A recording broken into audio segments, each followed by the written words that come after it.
Hello बच्चों, नमस्कार। मैं अजीम खान। बेटे मोशन मंच पर आपका स्वागत है। और बेटे आज हमारा एक नया टॉपिक होगा, ये होगा न्यूट्रिएंट साइकिल यानी पोषक चक्र। बेटे पोषक चक्र पढ़ने से पहले आपको प्रीवियस लेक्चर के बारे में भी याद करना होगा कि प्रीवियस लेक्चर में आपने बेटे एक तो इकोलॉजिकली पिरामिड और नेक्स्ट क्या था बेटे, सक्सेशन यानी अनुक्रमण। तो बेटे अनुक्रमण क्या होता है ये आपने याद किया होगा कि पृथ्वी के किसी भी स्थान पर लंबे समय से किसी समुदाय में होने वाला जो कर्मिक बदलाव है उस बदलाव को आपने याद किया होगा बेटे अनुक्रमण। यहां तक क्लियर। अनुक्रमण के माध्यम से क्या होता है बेटे कि जो एक समुदाय है उसे किसी दूसरे समुदाय के द्वारा प्रतिस्थापित किया जाता है। जैसे सबसे पहले जो समुदाय स्थापित होता है वह तो बेटे नवीन समुदाय कहलाता है, और फिर वह समुदाय एक के द्वारा दूसरे तीसरे समुदायों के द्वारा जो बदलता है तो उन्हें कर्मिक समुदाय कहते हैं। और लास्ट में जाकर जो समुदाय परमानेंटली स्थापित हो जाता है उसे चरम समुदाय कहते हैं। तो पहले पायनियर आएगा, फिर सीरल आएगा और फिर क्लाइमेक्स आएगा। तो ये इसका ऑर्डर है बच्चों, याद कर लीजिएगा। उसके बाद में आपको याद रखना है कि जो अनुक्रमण है बेटे ये धीमा भी होता है और ये तेज भी होता है। तो इसके आधार पर ये दो तरह का अनुक्रमण आपने याद किया होगा। पहला वाला तो था प्राथमिक अनुक्रमण और दूसरा था बेटे द्वितीय अनुक्रमण। प्राथमिक अनुक्रमण आपको इस तरह से याद हुआ होगा कि ऐसी बंजर भूमि जहां पर पहले कभी कोई समुदाय नहीं रहा होगा, तो ऐसी बंजर भूमि में चट्टानों में यहां पर होने वाला पहला स्थापित जो समुदाय होगा इसे प्राथमिक समुदाय कहते हैं। यानी जहां पर पहले कोई सजीव नहीं रहा होगा, जैसे ज्वालामुखी का लावा है या चट्टाने हैं, तो इन पर पहले कोई समुदाय नहीं रहा होगा या कोई सजीव यहाँ पर सजीव नहीं रहा होगा, तो वहां पर बेटे अगर कोई नया समुदाय स्थापित होता है तो इसे प्राथमिक समुदाय कहते हैं। और इस समुदाय के स्थापित होने में हजारों सालों का समय लगता है। लेकिन दूसरा आपने याद किया होगा बच्चों, वह था द्वितीय समुदाय या द्वितीय अनुक्रमण। तो द्वितीय अनुक्रमण में आपने क्या याद किया होगा कि वहां पर पहले सजीव थे, पहले कोई ना कोई समुदाय स्थापित था, लेकिन बेटे प्राकृतिक आपदा के कारण वह समुदाय नष्ट हो गया और उस नष्ट हुए समुदाय के स्थान पर अगर कोई नया या दूसरा समुदाय आकर स्थापित होता है तो ऐसे समुदाय को आप याद करोगे उसे द्वितीय समुदाय कहते हैं। और इसमें बेटे समय भी कम लगता है और यह तेज होता है। तो इसमें समय या तो 50 से 100 वर्ष तक का समय इसमें लगता है। उसके बाद में बेटे समुदाय जैसे अपन एक ले लेते हैं कि चट्टानों का समुदाय कैसा होता है या जीरो सेरे कैसा होता है। तो बेटे वहां पर सबसे पहले आक्रमणकारी जो अवस्था रहेगी वह लाइकेन रहेगी। लाइकेन के बाद में बेटे वहां पर मोसेस ब्रायोफाइट्स आ जाएंगे। ब्रायोफाइट्स के बाद में बेटे 1 वर्षीय फसल, फिर बहुवर्षीय फसल, फिर झाड़ियां और लास्ट में बेटे वृक्ष आ जाएंगे। तो इस तरह से जो है क्या कहते हैं ये चट्टानों का अनुक्रमण है। जल के अनुक्रमण की बात करोगे तो पहले दलदली अवस्था के अंदर पहले फाइटोप्लैंक्टन्स डेवलप होंगे, उसके बाद में बेटे जूप्लैंक्टन्स डेवलप होंगे, उसके बाद में फिर आप देखोगे तो वहां पर जो है सबमर्जिड जल निमग्न पौधे डेवलप होंगे, उसके बाद में बेटे छोटे जड़ वाले पौधे और फिर झाड़ियां, इस तरह से वहां पर वृक्ष डेवलप हो जाएंगे। तो ये जल का अनुक्रमण भी कहलाता है। तो ये तो हमारा टॉपिक था बेटे अनुक्रमण। आज का जो टॉपिक होगा यानी आज का जो टॉपिक रहेगा बेटे हमारा वह रहेगा न्यूट्रिएंट साइकिल यानी पोषण चक्र। तो मैं आपको बता दूं बेटे ये पोषण चक्र होते क्या है को देखिएगा कि आज पौधे होते हैं। ये पौधे बेटे बिल्कुल सूर्य की प्रकाश की मौजूदगी में अपना भोजन बनाते हैं, लेकिन मैंने आपसे कहा था कि अकेले प्रकाश ऊर्जा पर ही पौधे निर्भर नहीं रहते हैं बेटे, है ना। इनके लिए न्यूट्रिएंट भी चाहिए, ध्यान रखना, खनिज लवण भी चाहिए जो सूर्य के प्रकाश से इन्हें नहीं मिलते हैं। वह खनिज लवण जो मिलते हैं वह मिलते हैं बेटे मिट्टी से मिलते हैं। तो पहले पौधे क्या करते हैं बेटे मिट्टी से खनिज लवणों को प्राप्त करते हैं, जैसे नाइट्रोजन है ना, कैल्शियम है, फास्फोरस है, पोटेशियम है। तो ये मिट्टी से खनिज तत्वों को प्राप्त करते हैं। फिर बेटे पौधों से ये जो है उपभोक्ता इन्हें ग्रहण कर लेते हैं। उपभोक्ता की बेटे मृत्यु होती है, पादपों की मृत्यु होती है। तो उपभोक्ता और पादप का जो मृत शरीर है वह अपघटनकर्ताओं के माध्यम से क्या होता है बेटे, उनका अपघटन होता है और अपघटन के बाद में फिर जो खनिज तत्व है जटिल कार्बनिक पदार्थ वो बदलते हैं सरल कार्बनिक पदार्थों में और फिर वह चले जाते हैं वापस मिट्टी में। तो इस तरह, और मिट्टी से वापस कहां चले जाएंगे बेटे, पौधों में। तो ये जो चक्रण है, मिट्टी में खनिज लवण आते हैं और बाद में बेटे मिट्टी में ही मिल जाते हैं, तो इसको मिनरल साइकिल या फिर खनिज चक्रण भी कहते हैं। इसका दूसरा नाम भी बेटे आपको याद करना है, इन्हें जैव भू रासायनिक चक्र भी कहेंगे। और ये याद कर लीजिएगा बेटे, ये जो जैव भू रासायनिक चक्र है या ये जो खनिज चक्रण है, ये दो तरह का होगा। एक तो गैसीय चक्रण होगा और एक अवसादी चक्रण होगा। गैसीय चक्रण के अंदर बेटे यहां पर जो खनिज स्रोत होता है वह वायुमंडल होगा, और जो अवसादी चक्रण है इसमें खनिज स्रोत जो होगा वह बेटे स्थल मंडल होगा, जिसमें चट्टानें या मिट्टी मौजूद हो सकती है। गैसीय चक्रण में कार्बन, हाइड्रोजन, नाइट्रोजन, ऑक्सीजन शामिल होगी बेटे, और जो अवसादी चक्रण है इसके अंदर फास्फोरस, सल्फर और कैल्शियम शामिल होगा। इस तरह से, और यहां फिर अपन कार्बन साइकिल के बारे में भी पढ़ेंगे और उसके बाद में फास्फोरस साइकिल के बारे में भी पढ़ेंगे। तो आइए बच्चों अपन शुरुआत करते हैं, यानी खनिज चक्रण यानी मिनरल साइकिल।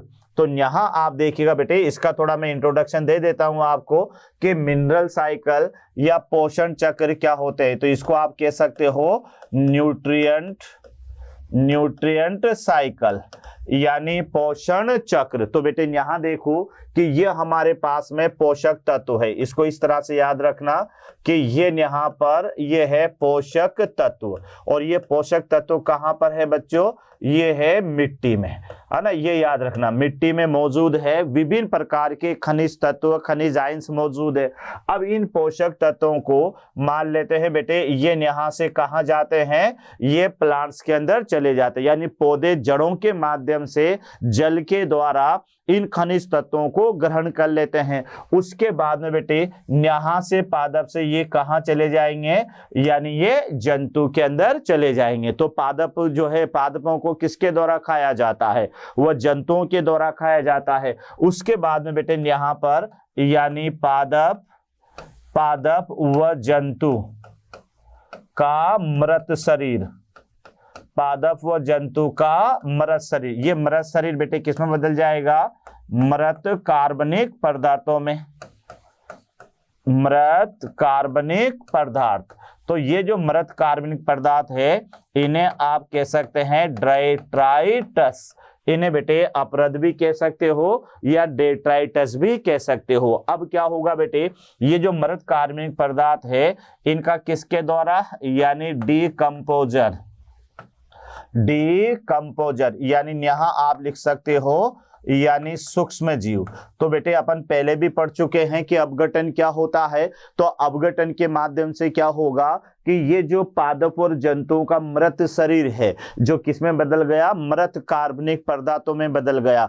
तो बेटे इन मृत कार्बनिक पदार्थों का डीकंपोजर के द्वारा क्या होगा बेटे, अपघटन होगा, यानी इनका होगा अपघटन। अपघटन तो जानते हो ना बेटे, मृत कार्बनिक पदार्थों को जिसके अंदर मौजूद जटिल कार्बनिक पदार्थ होते हैं उन्हें सरल पदार्थों में तोड़ दिया जाता है और लास्ट में बेटे मिनरलाइजेशन के द्वारा, खनिज लवणों के द्वारा उन्हें खनिजों में बदल दिया जाता है। तो उसके बाद में बेटे यहां से इसका अपघटन हो गया और अपघटन के बाद में यहां पर मिनरलाइजेशन होगा, मिनरलाइजेशन यानी खनिज भवन, जिसको आप कह सकते हो खनिजी भवन, और उसके माध्यम से ये खनिज वापस कहां चले जाएंगे बेटे, पोषक तत्व मिट्टी में चले जाएंगे। तो इसको कहोगे आप यानी पोषण चक्र। ये है बेटे, यहां पर आपको याद रखना है, ये है मिनरल साइकिल। तो एक बार और अच्छी तरह से आप देख ले कि सबसे पहले अपने शुरुआत मिट्टी से की थी बेटे। तो मिट्टी में मौजूद जो पोषक तत्व है वह किसके द्वारा ग्रहण किए जाएंगे, तो पहले पौधों के द्वारा ग्रहण किए जाएंगे और फिर पौधों से बेटे वो किसके द्वारा ग्रहण किए जाएंगे, तो वह विभिन्न प्रकार के जंतुओं के द्वारा ग्रहण किए जाएंगे। और जब पौधे और जंतुओं का शरीर मृत हो जाएगा तो बेटे वह बदल जाएंगे उनका मृत शरीर मृत कार्बनिक पदार्थों में। और मृत कार्बनिक पदार्थों का जो डिकम्पोजर होते हैं, सूक्ष्म जीवी होते हैं, वो उस मृत शरीर को डिकम्पोज कर देंगे, उनका अपघटन कर देंगे। तो अपघटन के दौरान क्या होगा कि जो मृत कार्बनिक पदार्थ है उनमें मौजूद जटिल कार्बनिक पदार्थों को, जटिल अकार्बनिक पदार्थों को बेटे सूक्ष्म जीवों के द्वारा सरल पदार्थों में तोड़ दिया जाएगा। तो यह घटना कहलाएगी डिकम्पोजिशन यानी अपघटन। अपघटन ये याद रखना बेटे, ये क्या कहलाएगी, अपघटन यानी डिकम्पोजिशन। इसको आप कह सकते हो डिकम्पोजिशन, अपघटन। और अपघटन के बाद में फिर यहां पर बेटे इन सरल पदार्थों का मिनरलाइजेशन होगा यानी खनिजीभवन होगा, जिसके माध्यम से ये विभिन्न खनिजों में बदल जाएंगे और ये खनिज वापस कहां मिल जाएंगे, मिट्टी में। मिट्टी में गए, मिट्टी से फिर बेटे कौन उठाएगा इन्हें, पौधे। इस तरह से ये साइकिल चलती जाती है, जिसे जो है मिनरल साइकिल भी कहते हैं। यहां याद करना है बेटे, ये जो मिनरल साइकिल है ये दो प्रकार की होती है। पहले नंबर तो याद रखना, इसको गैसीय चक्र आप कहोगे, यानी मिनरल जो साइकिल होती है ये साइकिल दो तरह की होती है। तो ये साइकिल दो तरह की में पहली साइकिल है, ये है बेटे गैसीय चक्र, ये याद रखना। और दूसरा चक्र आपको याद रखना है, ये होता है अवसादी चक्र, अवसादी चक्र। तो बेटे याद रखना ये दो तरह का गैसीय चक्र आप पढ़ोगे और इसका दूसरा नाम जैव भू रासायनिक चक्र भी है, ये भी याद रखना, जैव भू रासायनिक चक्र, ये भी आप इसे कह सकते हो। यानी बेटे दूसरे शब्दों में इसे आप बायोजियोग्राफिकल साइकिल यानी जैव भू रासायनिक चक्र भी कह सकते हो। तो बेटे यहां पर ये जो जैव भू रासायनिक चक्र है इसके दो प्रकार होते हैं। पहला प्रकार तो गैसीय साइकिल है और दूसरा प्रकार है अवसादी चक्र। बेटे मैं आपको बता देता हूं कि गैसीय चक्र में जो खनिज स्रोत होता है वह होता है वायुमंडल, और जो ये अवसादी चक्र होता है इसमें खनिजों का जो स्रोत होगा वो बेटे चट्टाने हो सकती है, मिट्टी हो सकती है, यानी स्थल मंडल होगा। तो ये थोड़ा याद रखना। गैसीय चक्र में आपको याद करना है कार्बन, नाइट्रोजन, हाइड्रोजन, ऑक्सीजन चक्र। तो याद रखना बेटे कार्बन, नाइट्रोजन, हाइड्रोजन और ऑक्सीजन, ये जो चक्र होंगे ये गैसीय चक्र के अंदर शामिल किए जाएंगे और इन खनिज तत्वों का जो स्रोत होगा वह वायुमंडल होगा। लेकिन बेटे अवसादी चक्र जिसको सेडिमेंटरी साइकिल भी कहते हो, इसमें याद रखना बेटे फॉस्फोरस, सल्फर, कैल्शियम चक्र भी इसको कहेंगे। तो ये आपको याद रखना है। कई बार यहां से क्वेश्चन आ सकता है कि बताओ कार्बन चक्र किस प्रकार का है, या नाइट्रोजन या ऑक्सीजन या फिर जो है क्या कहते हैं हाइड्रोजन। ये तो बेटे गैसीय चक्र हैं, लेकिन फॉस्फोरस और सल्फर एंड कैल्शियम ये कौन से चक्र में आते हैं, ये अवसादी चक्र में आते हैं। यहां याद रखना है बच्चों कि यहां पर जो गैसीय चक्र है उसमें खनिज तत्वों का स्रोत वायुमंडल होगा, और जो अवसादी चक्र है इसमें खनिज स्रोत जो होगा वह बेटे स्थल मंडल होगा, जिसमें चट्टाने शामिल होगी या मिट्टी शामिल होगी। यहां से खनिज तत्वों का ये स्रोत होगा। तो ये थोड़ा सा इंट्रोडक्शन था कि मिनरल साइकिल होती क्या है। अब आइए बच्चों इसके बारे में अपन देखते हैं एनसीईआरटी के अकॉर्डिंग। तो इसका पहला पॉइंट आपको याद रखना है कि जीवों को लगातार वृद्धि है, प्रजनन है और विभिन्न कार्य की क्रियाओं को संपन्न करने के लिए पोषकों की आपूर्ति की आवश्यकता होती है। तो ये तो बेटे आज अपन भी हैं, अगर हमारे वाटर के अंदर मिनरल्स नहीं हो या हमारे भोजन में मिनरल्स नहीं हो तो हमारी कई सारी क्रियाएं प्रभावित हो सकती है। जैसे मान लेते हैं सोडियम आयन, अगर हमारे ब्लड के अंदर सोडियम आयन की कमी हो जाए तो बेटे व्यक्ति पागल हो सकता है, वो अपनी मेमोरी को भूल सकता है, क्योंकि सोडियम आयन क्या करते हैं, सोडियम और पोटेशियम आयन यह आवेगों के प्रसारण में मदद मदद करने वाले होते हैं। कई प्रकार के मैग्नीशियम वगैरह जो आयंस होते हैं ये एंजाइमों के लिए उत्प्रेरक या कैटेलिस्ट का भी काम करते हैं, कोएक्टिवेटर का भी काम करते हैं। तो कहने का मतलब ये हुआ बच्चों कि जो जीव हैं उन्हें अपनी वृद्धि के लिए, प्रजनन के लिए या विभिन्न कार्य की क्रियाओं के लिए किसकी आवश्यकता होती है? पोषकों की आपूर्ति की आवश्यकता होती है। तो याद रखना बेटे कि कोई सा भी सजीव हुआ उसको अपनी जैविक क्रियाओं को चलाने के लिए, उसको जो है क्या कहते हैं बेटे, वृद्धि के लिए या जनन के लिए पोषक तत्वों की आवश्यकता होती है। यहां तक क्लियर? सेकेंड पॉइंट में बेटे आपको याद रखना है कि मृदा में विद्यमान पोषकों की मात्रा जैसे कार्बन है बेटे, नाइट्रोजन है, फास्फोरस है, कैल्शियम है आदि को स्थायी अवस्था के रूप में प्राप्त किया जाता है। यानी बेटे मिट्टी के अंदर ही ये मेन वहीं पर ही जाकर रुकते हैं, उसके बाद में फिर ये पौधे, जंतु, इस तरह से इनका चक्रण पाया जाता है। लेकिन इनका जो संचय होता है, जहां पर ये लंबे समय के लिए रह सकते हैं, स्थायी रूप से जहां पर ये रह सकते हैं, वह मिट्टी होगा। तो पौधे भी बेटे कार्बन को, हाइड्रोजन को, फास्फोरस को कहां से प्राप्त करते हैं? मिट्टी से प्राप्त करते हैं। तो एनसीईआरटी यही बता रही है कि ये जो कार्बन है, हाइड्रोजन है, फास्फोरस है, कैल्शियम है, इनका जो स्थायी स्रोत होता है बेटे ये मिट्टी या फिर जो है ये मिट्टी के अंदर प्रेजेंट होते हैं। तो ये आपको याद रखना है कि मृदा में विद्यमान पोषक तत्वों की मात्रा, तो ये यहाँ पर कार्बन है, हाइड्रोजन है, फास्फोरस है और कैल्शियम है आदि को स्थायी अवस्था के रूप में इकट्ठा किया जा सकता है, संदर्भित यानी इकट्ठा किया जा सकता है। तो यहां तक भी क्लियर हो गया। अगले नंबर पर आप देखिएगा बेटे कि यह समझना अधिक महत्वपूर्ण है कि इकोसिस्टम में पोषक कमी समाप्त नहीं हो सकते। यानी जो पोषक तत्व है ये कभी समाप्त नहीं हो सकते, ये बार बार पुनः चक्रित होते हैं और अंततः काल तक ये चलते रहेंगे। तो ये आपको याद रखना है, ये समझना बहुत ही महत्वपूर्ण है कि किसी भी इकोसिस्टम के अंदर जो न्यूट्रिएंट है वह कभी समाप्त नहीं होंगे।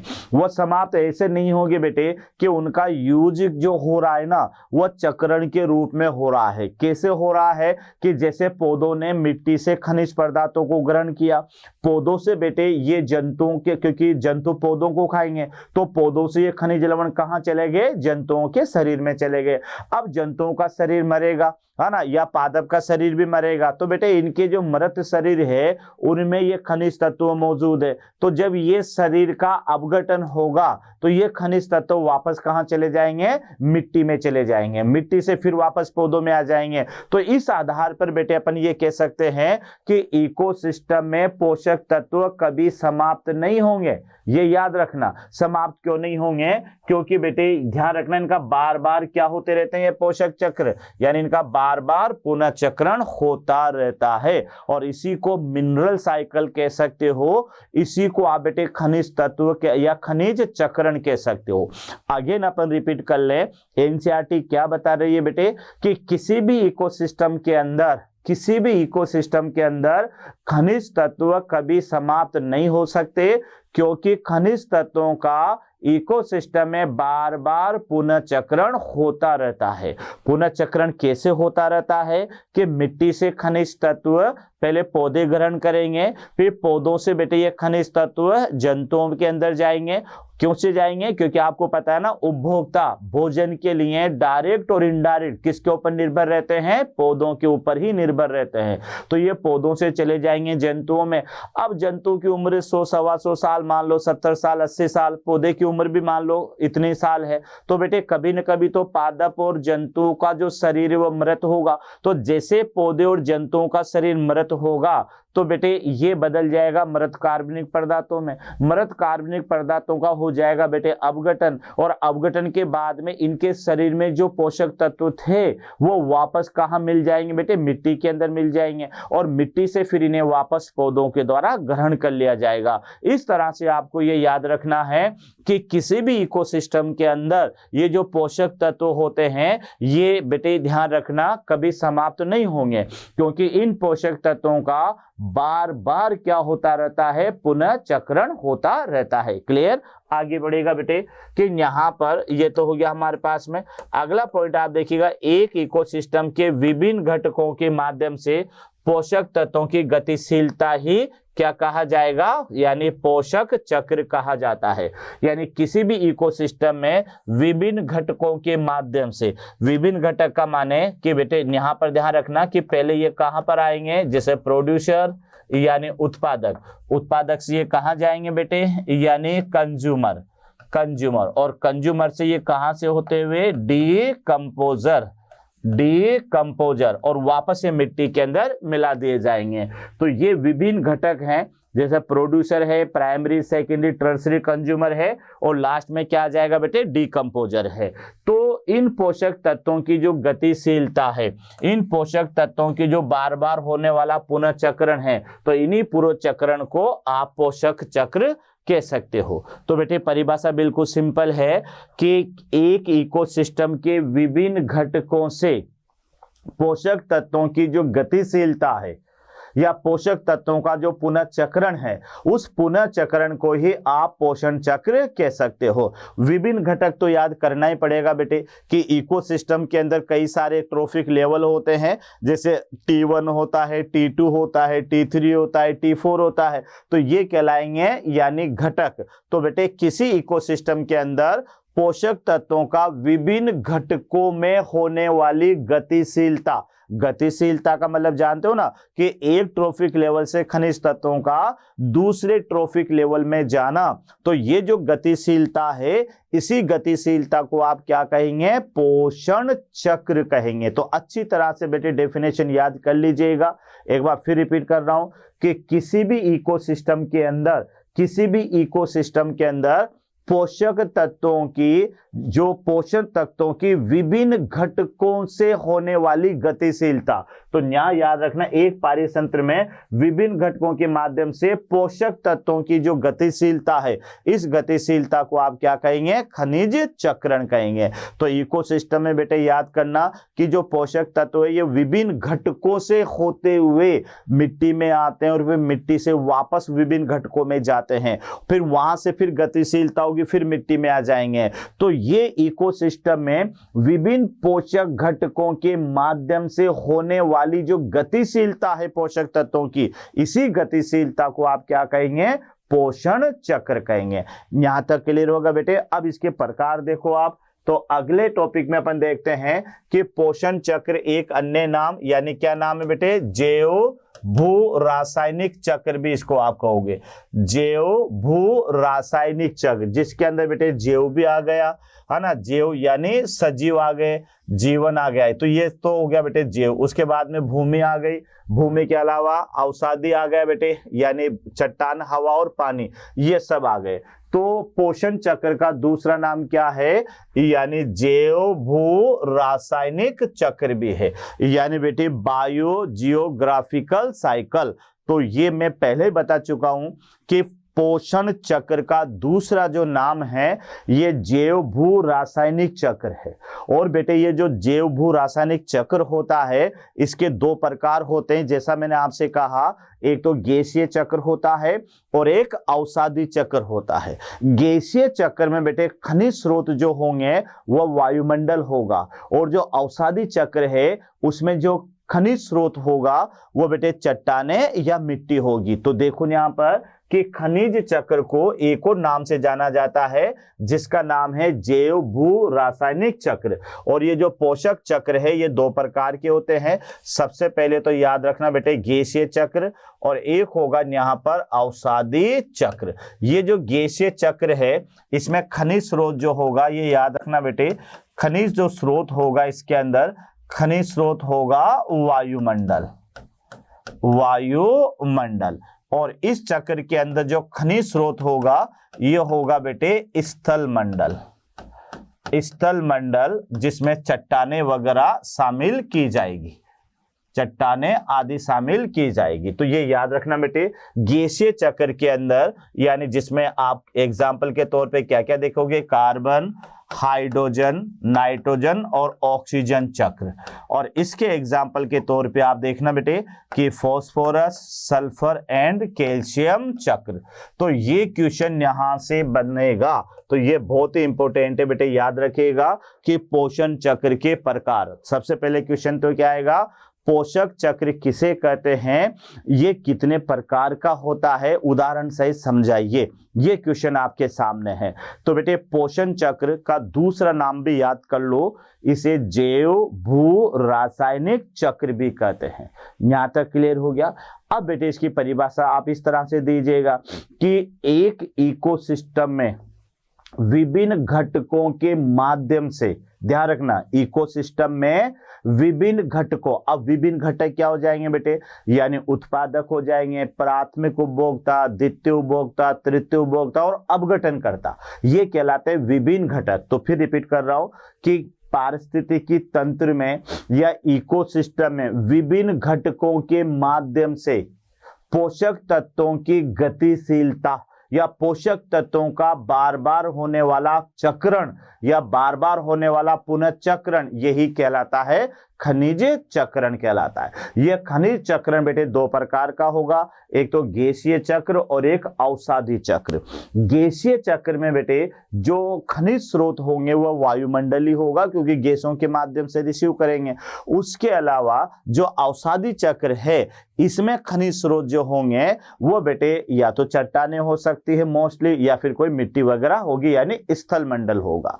एग्जाम्पल के तौर पे आपको याद रखना है कि गैसीय चक्र के अंदर जो सबसे मोस्ट इंपोर्टेंट है वो एक तो कार्बन साइकिल होती है बेटे, और एक नाइट्रोजन साइकिल होती है। उसके अलावा हाइड्रोजन और ऑक्सीजन और जल चक्रण भी बेटे गैसीय चक्र में ही आता है, ध्यान रखना।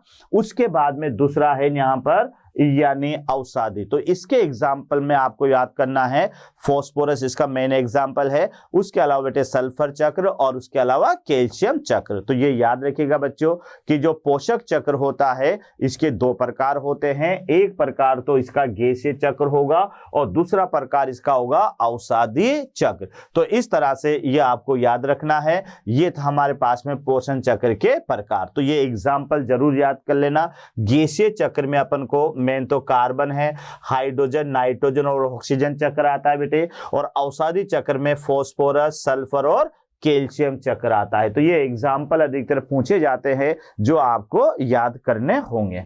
आगे देखिएगा बेटे कि गैसीय प्रकार, अब यहां पर पहला प्रकार अपन ले लेते हैं, यानी गैसीय प्रकार का पोषण चक्र, ये याद रखना। अब इसमें क्या क्या है, नाइट्रोजन साइकिल है, कार्बन है, उसके अलावा बेटे हाइड्रोजन भी होती है, ऑक्सीजन भी होता है और जल भी होता है। तो ये भी इसी के अंदर आते हैं, याद रखना।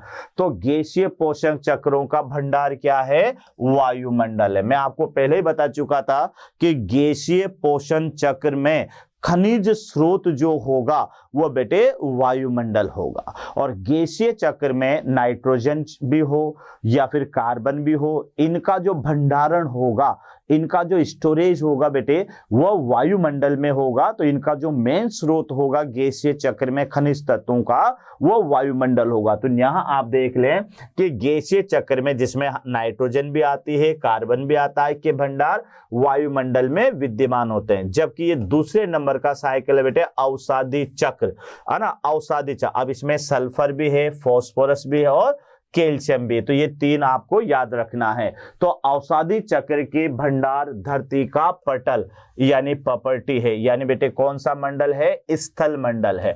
अब ये पपड़ी के रूप में चट्टान भी हो सकती है या मिट्टी भी हो सकती है। तो बेटे ये आपको याद रखना है। आगे रिपीट कर रहा हूं कि जो पोषण चक्र है इसके दो प्रकार हैं। एक तो आपके सामने है गैसीय चक्र और दूसरा ये आपके सामने है अवसादी चक्र, सेडिमेंटरी साइकिल। बेटे गैसीय चक्र में किस किस का चक्र शामिल है, तो बेटे नाइट्रोजन चक्र है, कार्बन चक्र है, हाइड्रोजन, ऑक्सीजन और जल। तो ये सारे के सारे चक्र तो गैसीय चक्र में शामिल में है। और गैसीय चक्र में जो खनिज स्रोत का भंडारण है या खनिज स्रोत जो है वह है बेटे वायुमंडल, यानी वायुमंडल में ये मौजूद होते हैं। लेकिन अगर आप याद रखेंगे किसके अंदर बेटे, यानी अवसादी चक्र के अंदर। तो अवसादी चक्र के अंदर बेटे जो मुख्य खनिज स्रोत है वह है स्थल मंडल। अब स्थल मंडल में क्या क्या हो सकता है, तो जो धरती की पपड़ी है, ऊपरी लेयर है, यानी इसमें चट्टानें भी हो सकती है बच्चों, और इसमें मृदा यानी मिट्टी भी हो सकती है। तो अगेन आप रिपीट कर लें कि खनिज चक्रण क्या है, कि किसी इकोसिस्टम के अंदर विभिन्न पोषक तत्वों का विभिन्न विभिन्न घटकों से होते हुए वापस मिट्टी में आ जाना, या किसी इकोसिस्टम में विभिन्न घटकों के माध्यम से पोषक तत्वों की गतिशीलता, तो ये गतिशीलता कहलाती है पोषण चक्र। यहां तक क्लियर? मैंने आपको पूरा बताए रखा है बेटे कि पहले ये खनिज तत्व मिट्टी में रहेंगे, मिट्टी से ये पौधों के अंदर आएंगे, पौधों से बेटे ये जंतुओं से होते हुए अपघटनकर्ता के माध्यम से वापस मिट्टी में मिला दिए जाएंगे। तो इस तरह से मिट्टी से ये गए थे और वापस मिट्टी में आ गए, तो ऐसा चक्रण कहलाता है खनिज चक्रण। तभी तो एनसीईआरटी क्या बता रही है कि किसी भी इकोसिस्टम में खनिज तत्व कभी समाप्त नहीं होंगे, क्योंकि बेटे इनका यूज तो किया जा रहा है लेकिन वापस इन्हें मिट्टी में भी मिला दिया जा रहा है, इस कारण से खनिज तत्व कभी समाप्त नहीं होंगे। उसके बाद में बेटे ये जो पोषण चक्र है, जिसे आपने एक और नाम से याद किया, जैव भू रासायनिक चक्र, ये दो प्रकार का आपने याद किया होगा, एक तो गैसीय और एक अवसादी। गैसीय चक्र का खनिज स्रोत क्या होगा बच्चों? तो वायुमंडल होगा, और अवसादी चक्र का जो खनिज स्रोत होगा वो स्थल मंडल होगा, जिसमें चट्टानें भी आएगी, जिसके अंदर बेटे भूमि की प्रॉपर्टी भी आएगी। यहां तक क्लियर हो गया? एग्जाम्पल आपको याद हो ही गए होंगे। अब यहां अपन आगे देखते हैं बेटे कि यहां पर यानी पर्यावरणीय घटक जैसे कि मिट्टी है, आर्द्रता है, या मृदा के पीएच या तापमान है आदि वायुमंडल के पोषकों के मुक्त होने की दर को तय करते हैं। यह भी बात सही है बेटे कि वायुमंडल में जो पोषक तत्व रिलीज होंगे वो वायुमंडल के विभिन्न घटकों पर निर्भर करेंगे। तो वायुमंडल के घटक कौन से से मिट्टी कैसी है, उसकी आर्द्रता क्या है, पीएच क्या है, या तापमान क्या है, तो ये जितने भी वायुमंडलीय कारक हैं ये बेटे पोषक तत्वों को मिट्टी में मिलने की दर को नियमित करेंगे, या उन पर ये जो है क्या कहते हैं उनकी दूरी उनकी दर को तय करेंगे। तो ये थोड़ा सा आपको याद रखना है कि यहां पर ये जो पर्यावरणीय घटक है, पर्यावरणीय घटक में जैसे मिट्टी, आर्द्रता, ये सब बेटे पोषक तत्वों को मिट्टी में मुक्त होने की दर का तय करते हैं। तो ये थोड़ा सा आपको याद रखना है। अब यहां पर अपन सबसे पहले आता है बेटे हमारे पास में यानी इकोसिस्टम का कार्बन चक्र, है ना, इसको कार्बन साइकिल भी आप यहां पर कहेंगे, कार्बन साइकिल। तो बेटे मैं पहले इसको आपको बता देता हूं कि किस तरह से कार्बन कहां से होता हुआ कैसे वापस वायुमंडल में पहुंचता है। तो बेटे 1 नंबर 2 नंबर तो आपका ही डायग्राम में ही मिल जाएगा।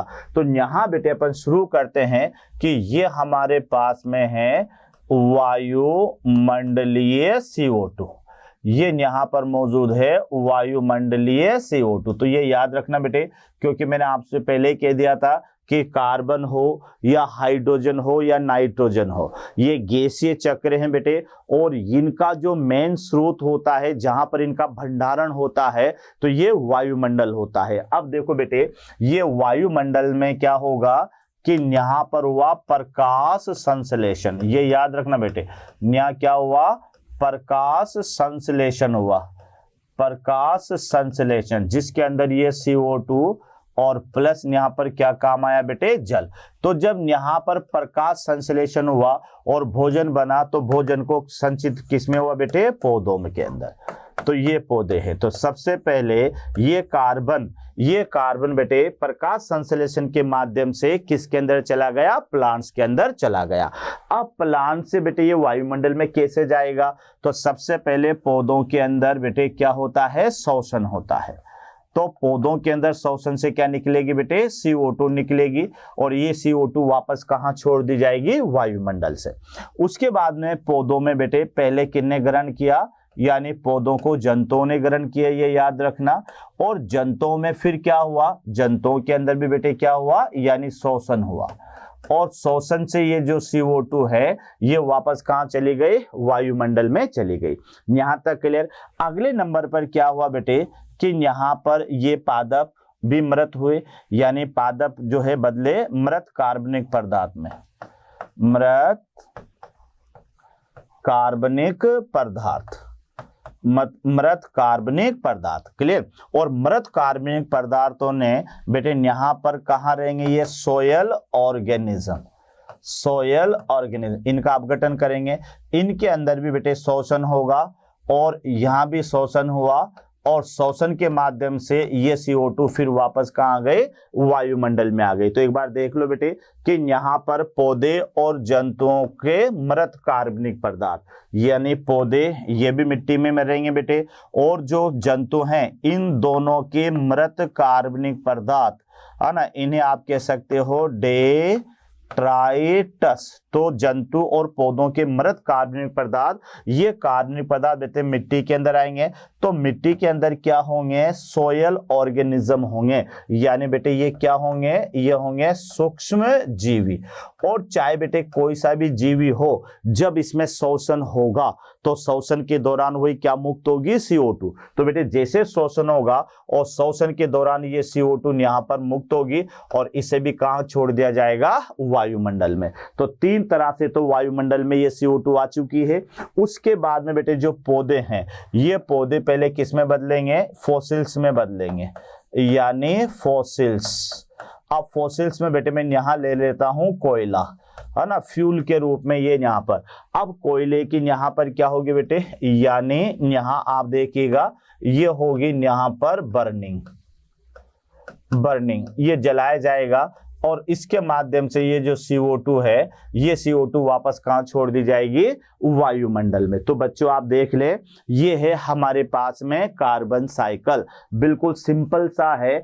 आपको ये साइकिल बेटे अगर बनाने आ गई तो इसी के आधार पर आप इसका वर्णन भी कर सकते हैं। बेटे शुरुआत कहाँ से करना, शुरुआत करना आप वायुमंडलीय CO2 से, कि ये वायुमंडल है और वायुमंडल में बेटे ये यहाँ पर ये CO2 है। तो सबसे पहले जो वायुमंडल CO2 है इसका होगा बेटे यानी प्रकाश संश्लेषण। ये याद रखना, वायुमंडलीय CO2 ये पौधे इसे ग्रहण करेंगे बेले, तो पौधे जिस क्रिया के माध्यम से इसे ग्रहण करेंगे वह क्रिया होगी प्रकाश संश्लेषण। और ये आपको भी पता है बेटे कि पौधे प्रकाश की मौजूदगी में CO2 और जल को ग्रहण करके भोजन का निर्माण करते हैं। तो यह घटना कहलाती है प्रकाश संश्लेषण।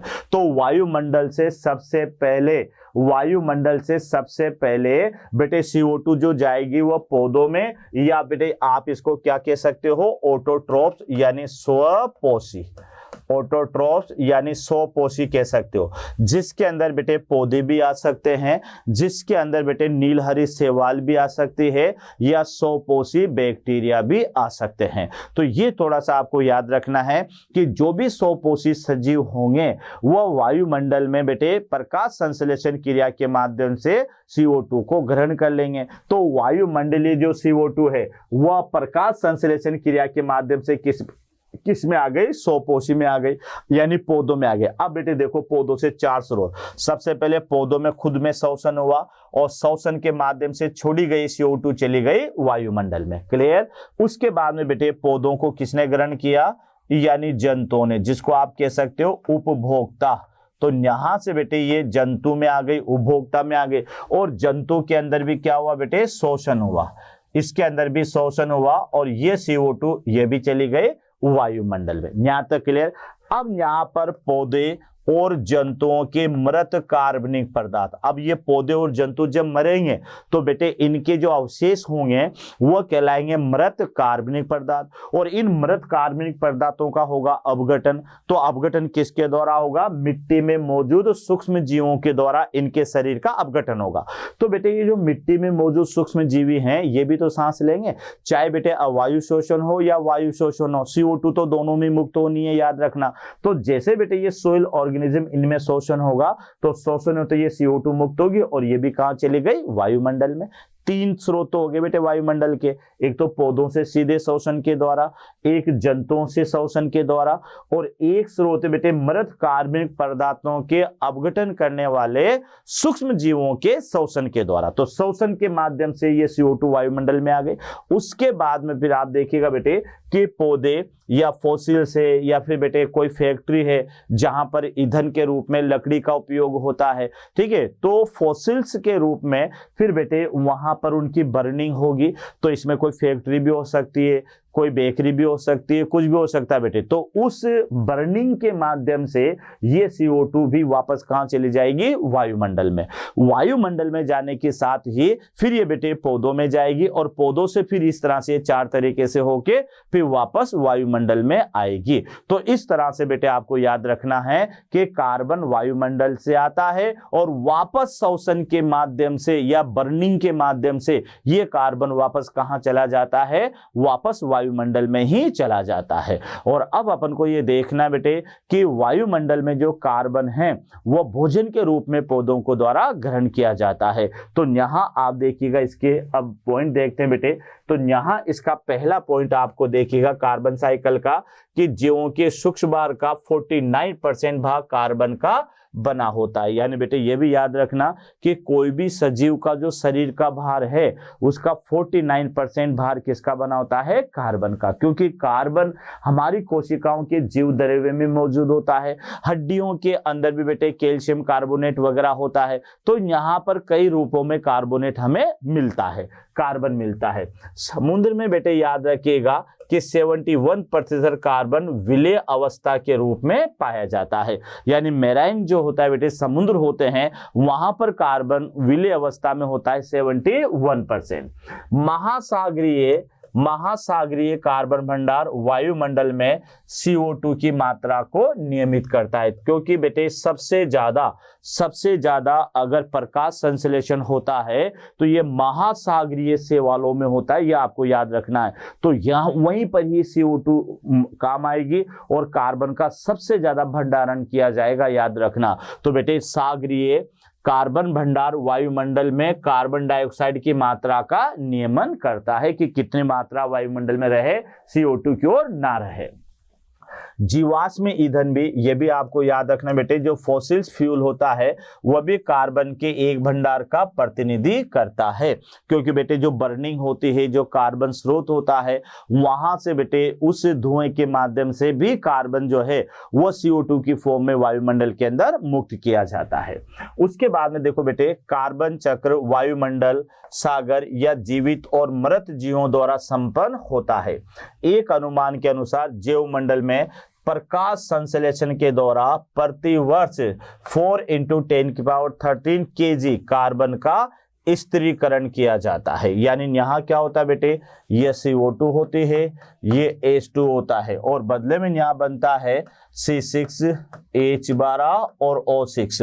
तो ये भोजन के रूप में जो कार्बन का स्थिरीकरण किया जाएगा, तो ऐसा अनुमान है कि जैव मंडल में प्रकाश संश्लेषण के द्वारा बेटे इतने कार्बन का जो है क्या कहते हैं, स्थिरीकरण किया जा चुका है। तो ये थोड़ा सा आपको याद रखना है कि जीवाश्म ईंधन के रूप में भी कार्बन का बेटे प्रतिनिधि करता है। कार्बन चक्र जो है वायुमंडल, सागर या जीवित और मृत जीवों द्वारा संपन्न होता है और अनुमान के अनुसार प्रकाश संश्लेषण के द्वारा प्रति वर्ष यानी एक साल में बेटे 4 × 10⁻13 kg कार्बन का स्ट्रेटिफिकेशन हो जाता है। कैसे? क्योंकि बेटे प्रकाश संश्लेषण होगा और प्रकाश संश्लेषण के माध्यम से पौधे अपना भोजन बनाते हैं। तो इतना भोजन बना लेते हैं 4 × 10⁻13 kg पर ईयर के हिसाब से। तो ये क्लियर हो गया बेटे। आगे आप देखिएगा कि एक महत्वपूर्ण कार्बन की मात्रा कहाँ किस रूप में पाई जाती है बेटे, CO2।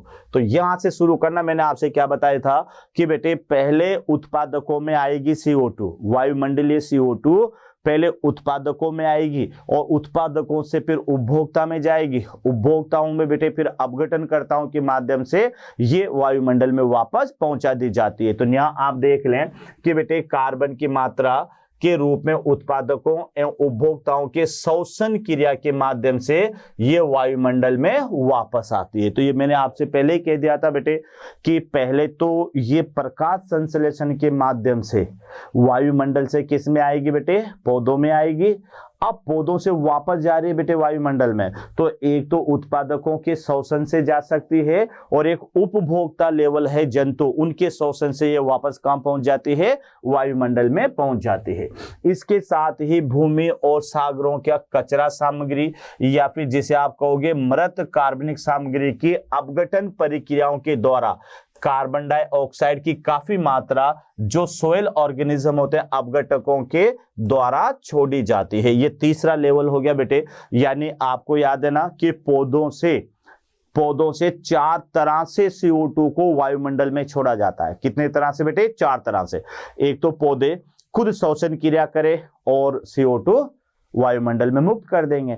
दूसरा बेटे, पौधों को जंतु या उपभोक्ता खाएगा और उपभोक्ता भी जंतु वो श्वसन करेगा तो CO2 वायुमंडल में छोड़ दी जाएगी।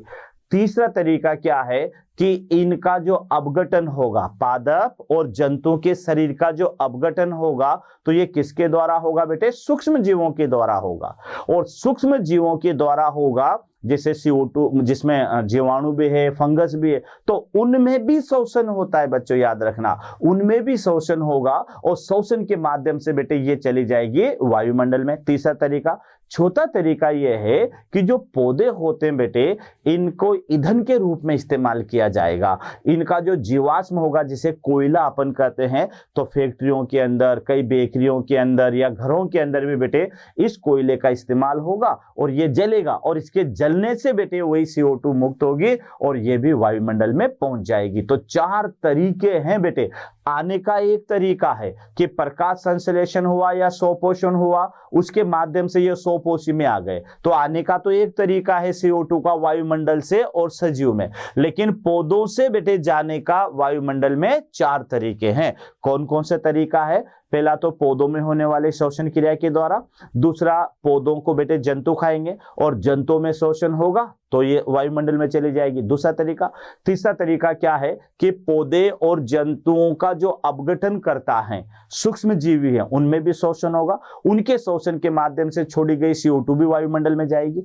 और चौथा तरीका क्या है कि बेटे जो फ्यूल होगा, फॉसिल्स, जीवाश्म ईंधन, जिसमें लकड़ी, कोयला वगैरह ये आते हैं, ये जब जलेंगे तो जलने से भी बेटे CO2 वायुमंडल में छोड़ दी जाएगी। तो इस तरह से आपको ये याद रखना है। तो ये अगला है, लकड़ी के जलाने या जंगल की आग या जीवाश्म ईंधन के जलने के कारण कार्बनिक सामग्री या ज्वालामुखी की क्रियाएं अतिरिक्त स्रोत द्वारा वायुमंडल में कार्बन डाइऑक्साइड को मुक्त किया जाता है। यह अतिरिक्त क्रिया हो गई बेटे।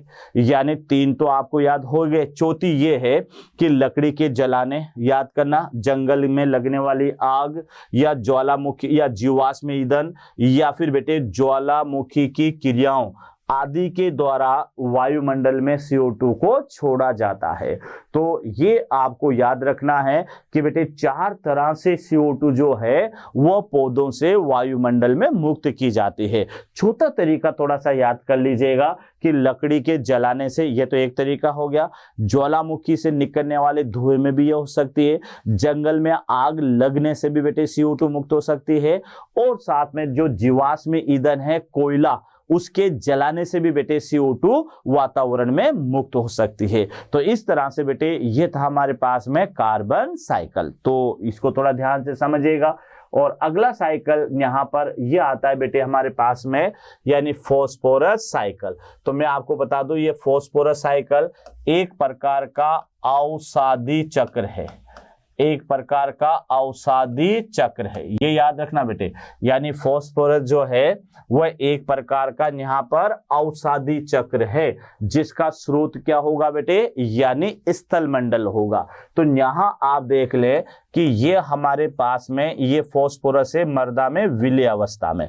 अब यहाँ पर ये आएगा कैसे? सबसे पहले बेटे यहाँ से ये मृदा के माध्यम से खनिज तत्वों के रूप में ये सबसे पहले उत्पादक यानी कहाँ जाएगा? ये पादपों में जाएगा। यहाँ तक क्लियर होगा बेटे? ये पादपों में जाएगा। पादपों से याद रखना फास्फोरस किसके द्वारा ग्रहण किया जाएगा? उपभोक्ता के द्वारा। उपभोक्ता का और इन दोनों का बेटे क्या होगा? अपरद, यानी ये भी देखो, ये भी मृत भाग, इसका मृत भाग, और इधर जंतु का भी कौन सा? मृत भाग। तो दोनों के मृत भाग को अपरद यानी कहोगे डेट्राइटस, और इन दोनों के डेट्राइटस का होगा बेटे अपघटन, और अपघटन के माध्यम से ये वापस मिट्टी में आ जाएगा, और मिट्टी से बेटे ये वापस कहाँ चला जाएगा? पादपों में चला जाएगा। एक तो ये है। उसके अलावा बेटे क्या होगा कि कई प्रकार की जो खनिज चट्टानें हैं उन खनिज चट्टानों का अपक्षय होगा और अपक्षय से भी ये चला जाएगा वापस मिट्टी के अंदर। तो ये यहाँ पर फॉस्फोरस साइकिल है। एक बार और मैं आपको समझा देता हूं बेटे कि ये मिट्टी है, ये मृदा विलयन है। तो मृदा विलयन से सबसे पहले या तो बेटे ये बहते हुए पानी वगैरह में चला जाता है और दूसरा ये आ जाता है यानी मिट्टी के माध्यम से पादपों में। पादपों को बेटे जंतु ग्रहण करेंगे, उपभोक्ता में आ जाएगा। अब उपभोक्ता का मृत भाग और पादपों का मृत भाग, दोनों का मृत भाग क्या कहलाएगा? अपरद यानी डेट्राइटस कहलाएगा।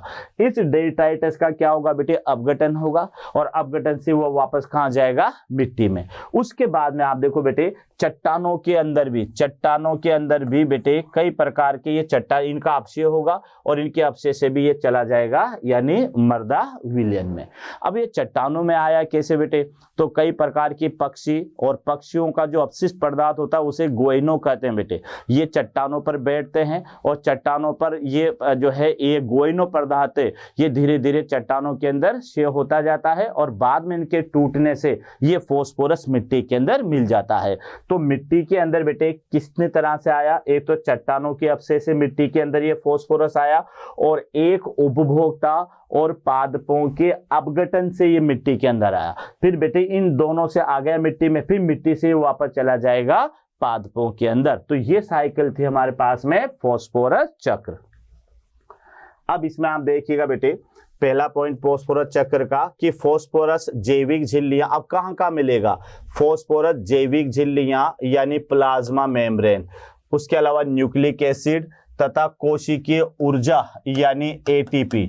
तो ये याद रखना पड़ेगा, न्यूक्लिक एसिड में किस रूप में पाया जाएगा? H3PO4 के रूप में पाया जाएगा। और यहाँ पर ये जो जैविक झिल्लियां हैं इसके अंदर बेटे यहाँ पर फॉस्फोरस पाया जाएगा फॉस्फोलिपिड के रूप में, फॉस्फोलिपिड के रूप में। तो ये याद रखना कि कहां कहां मिलता है जंतुओं के अंदर बेटे कि एक तो फॉस्फोरस प्लाज्मा मेम्ब्रेन के अंदर या न्यूक्लिक एसिड के अंदर या फिर कोशिकीय ऊर्जा के अंदर। तो बेटे जैविक झिल्लियों में तो ये फॉस्फोलिपिड के रूप में पाया जाएगा, न्यूक्लिक एसिड में बेटे ये H3PO4 के रूप में पाया जाएगा और कोशिकीय ऊर्जा यानी यहाँ पर ये एटीपी के रूप में पाया जाएगा। तो स्थानांतरण प्रणाली का एक प्रमुख घटक है। क्लियर? अनेक प्राणियों को अपना कवच, अस्थियां, दांत आदि बनाने के लिए इसकी आवश्यकता होती है। तो यह भी याद रखना बेटे कि हड्डियों के अंदर कैल्शियम फॉस्फेट भी होता है ना, या फिर बेटे कैल्शियम फॉस्फेट होता है, मैग्नीशियम फॉस्फेट होता है, कैल्शियम कार्बोनेट होता है, लेकिन उससे ज्यादा कैल्शियम फॉस्फेट ज्यादा होता है। तो ये याद रखना बेटे कि जो फॉस्फेट होगा वो कहां कहां मिलेगा? कवच बनाने में इसका यूज होता है, अस्थियों के और दांतों के निर्माण में भी फॉस्फेट का यूज होता है। कैल्शियम कार्बोनेट से ज्यादा कैल्शियम फॉस्फेट ज्यादा होता है बेटे, याद रखना। जो अस्थियां होती है इनमें कैल्शियम फॉस्फेट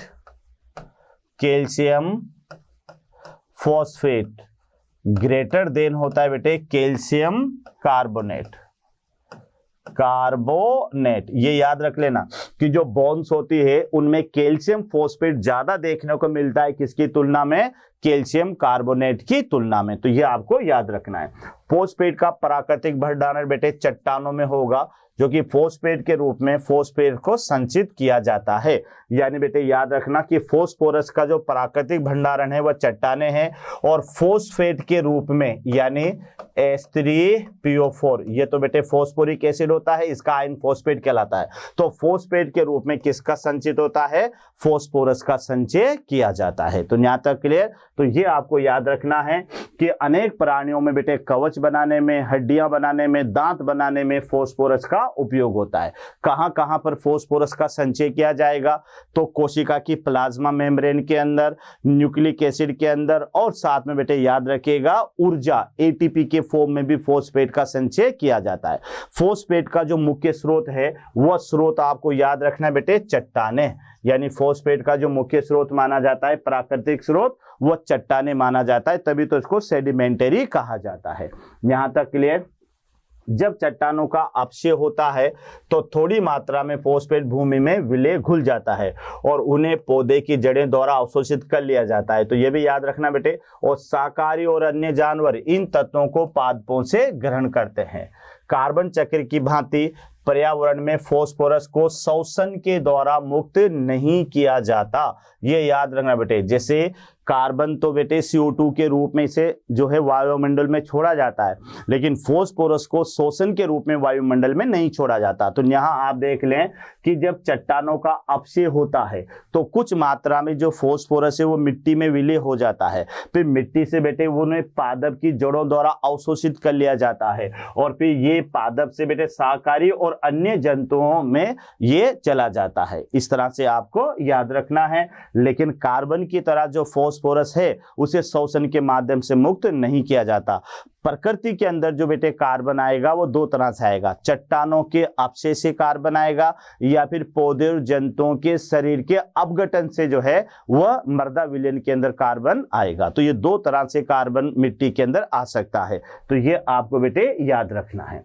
यहाँ आप देखिएगा फास्फोरस एवं कार्बन चक्र के बीच दो व्यापक अंतर है, दो व्यापक अंतर है। तो इसमें पहला जो व्यापक अंतर है वो ये है कि पहला ध्यान रखना बेटे कि बरसात के दौरान वायुमंडल में फास्फोरस का निवेश कार्बन निवेश की अपेक्षा बहुत कम होता है। यानी ध्यान रखना कि बरसात के टाइम में जो वायुमंडल में फास्फोरस का निवेश होता है वह कार्बन की अपेक्षा बहुत कम होता है, यानी कार्बन का निवेश ज्यादा होता है।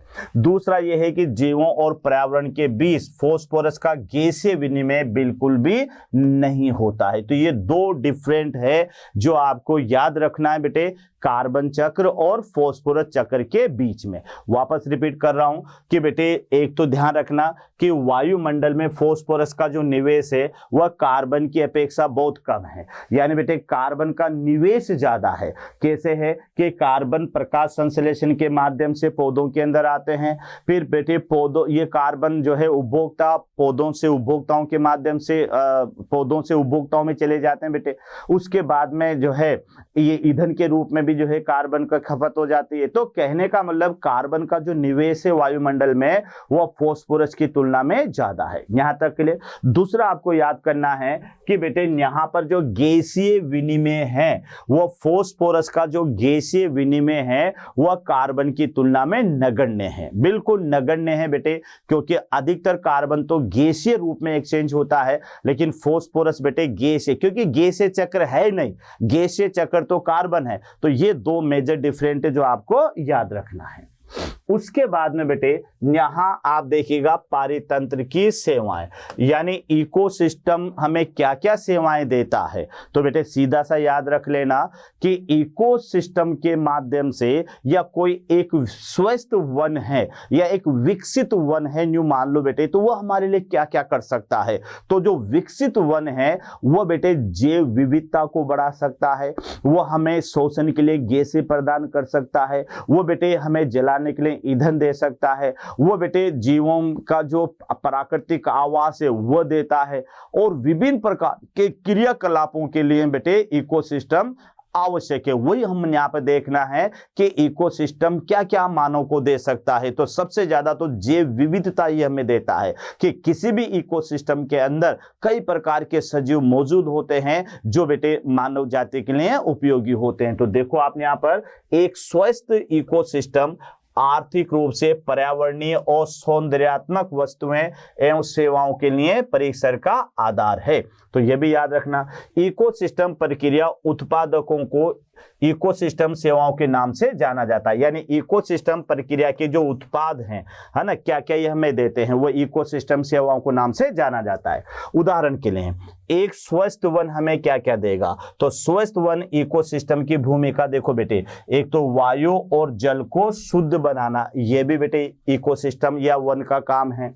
सूखा और बाढ़ों को घटाना यानी सूखे को कम करना, पोषकों के चक्रित करना यानी खनिज चक्र में मदद करता है, भूमि को उर्वर बनाना इसमें बेटे ये मदद करता है, जंगली जीवों के आवास उपलब्ध कराना इसमें ये मदद करता है, और जैव विविधता को बनाए रखना इसमें मदद करता है, फसलों के परागण करने में सहायता करता है, और कार्बन के भंडारण के लिए स्थान उपलब्ध कराता है, और साथ में बेटे सौंदर्यात्मक सांस्कृतिक और आध्यात्मिक मूल्य प्रदान करता है। तो ये थोड़ा सा याद रखना, ये सारी की सारी बेटे इतनी हैं ये पारितंत्र सेवाएं या इकोसिस्टम सेवाएं जो आपको याद रखनी है। एक बार देख ले अच्छी तरह से कि बेटे अगर कोई स्वस्थ पारितंत्र है तो हमें क्या क्या दे सकता है। फिर रिपीट कर रहा हूं, वायु और जल को शुद्ध करने में भी इकोसिस्टम या एक वन या वनस्पति का हाथ होता है। उसके बाद बेटे सूखे से बड़ा घटाने के लिए या सूखे से बचाता है, पोषकों के चक्रण में, भूमि को उर्वरक बनाने में, जंगली जीवों को प्राकृतिक आवास उपलब्ध कराने में, जैव विविधता को बनाए रखने में, फसलों के परागण क्रिया में और साथ में कार्बन के भंडारण के लिए ये मदद करता है। तो ये आपको बेटे याद रखना है कि ये इकोसिस्टम सेवाएं हैं। क्लियर? इकोसिस्टम सेवाएं। कार्बन कॉसेट एवं उनके साथियों ने हाल ही में प्रकृति के जीवन समर्थक सेवाओं का एक कीमत निर्धारित की। बेटे इसकी कीमत अब देखना बेटे, यानी इसकी कीमत का पता तो अभी कोरोना काल में लग गया ना बेटे आपको, कि एक गैस का सिलेंडर ही हजारों रुपए में आ रहा था और एक दिन में एक पौधा बेटे कई सौ गैस सिलेंडर जितनी ऑक्सीजन पैदा कर देता है। तो यहाँ पर एक वैज्ञानिक ने क्या किया कि बेटे इकोसिस्टम की कीमत आंकने का उसने जो है क्या कहते हैं एक आधार बनाया। तो उसने क्या देखा कि शोधकर्ताओं ने इकोसिस्टम की सेवाओं की एक वर्ष की कीमत 33 ट्रिलियन अमेरिकी डॉलर तय की। 33 ट्रिलियन, मिलियन भी नहीं, बिलियन भी नहीं बेटे, ट्रिलियन। 33 ट्रिलियन अमेरिकी डॉलर। इंडियन करेंसी तो कितनी हो जाएगी अपन बता भी नहीं सकते बेटे, इतनी आंकी। लेकिन मनुष्य बेटे इतनी लापरवाही है कि जो है इसका मुफ्त में ये सब प्राप्त कर रहा है। अभी मनुष्य को बेटे प्रकृति का मूल्य का पता नहीं है कि प्रकृति हमारे जीवन के लिए कितनी मूल्यवान है। तो याद रखना, ये एक वैज्ञानिक ने बेटे यानी 33 ट्रिलियन मिलियन डॉलर प्रति वर्ष इसकी मूल्य आंकी गई है। लेकिन ये इतनी मूल्य की जो वस्तुएं हैं इसे हम बेटे मुफ्त में प्राप्त कर रहे हैं। तो ये जो है क्या कहते हैं एक लापरवाही से अपन इसको प्रकृति को लेते हैं। लेकिन बेटे इसको अच्छी तरह से लेना चाहिए, क्योंकि प्रकृति ही जो है क्या कहते हैं बेटे ये जीवों का चुनाव करती है और इसी में बेटे जैव विविधता है और इसी के माध्यम से अपन जिंदा बने रहते हैं। तो ये टॉपिक था बेटे आज का हमारा, है ना, इसका नाम था बेटे यानी जो है जैव विविधता। यानी जैव विविधता तो अपन आगे पढ़ेंगे बेटे, यानी पोषण चक्र। और लास्ट में बेटे फिर आया कि जैव या इकोसिस्टम हमारे लिए क्या क्या कर सकता है। तो आयो बेटे ये टॉपिक आपको समझ में आया होगा। लेकिन वही है बेटे, टॉपिक ऐसे हैं जिसमें अपन को बार बार रिपीट करके पढ़ना होगा, तब ये टॉपिक याद होते हैं। वरना बेटे याद करना ही पड़ता है, क्योंकि इसमें कोई डायग्रामेटिक चीज नहीं है जो अपन इसको समझ के याद करें। तो इसको बार बार बेटे रिपीट करना, तब जाकर ये टॉपिक आपको समझ में आएगा। ओके बेटे, थैंक यू, धन्यवाद। आशा करता हूं हमारे टॉप एजुकेटर का यह लेक्चर आपको पसंद आया होगा। अगर पसंद आया है तो वीडियो को लाइक करिए, चैनल को सब्सक्राइब करिए और शेयर भी करिए, क्योंकि ज्ञान बांटने से बढ़ता है और सही बताऊं तो पुण्य भी मिलता है। मुझे सुनने के लिए बहुत बहुत धन्यवाद। Thank you.